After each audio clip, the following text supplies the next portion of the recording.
येथे पातळेश्वर मंगल कार्यालयात दिनांक 10 ऑगस्ट 2025 रोजी रविवारी चिरंजीव विक्रम व ची चौका वनिता या दोन्ही दिव्यांग दाम्पत्यांचा विवाह समारंभ मोठ्या उत्साहात संपन्न झालाय।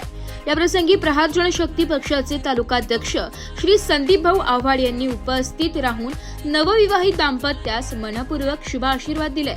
तसेच श्री दत्तूभाऊ बोडके उत्तर महाराष्ट्र संपर्क प्रमुख प्रहार जनशक्ती पक्ष, श्रीमती संध्याताई जाधव महिला कार्यकारिणी सदस्य महाराष्ट्र राज्य, श्री अरुण जाधव उत्तर महाराष्ट्र उपाध्यक्ष, श्री अनिल भाऊ भडांके जिल्हाध्यक्ष प्रहार जनशक्ती पक्ष नाशिक, श्री ललित पवार जिल्हाध्यक्ष प्रहार दिव्यांग संघटना नाशिक, श्री सपन परदेशी प्रहार सेवक इगतपुरी तालुका आणि श्री कैलास दातीर तालुकाध्यक्ष व्हाईस सिन्नर प्रहार जनशक्ती पक्ष यांचा मान्यवरांनी वधूवरांना शुभेच्छा दिल्या।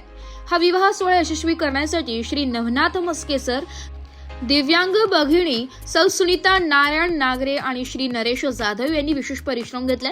कार्यक्रमात आनंद, उत्साह आणि भावनिक वातावरण पाहायला मिळालं।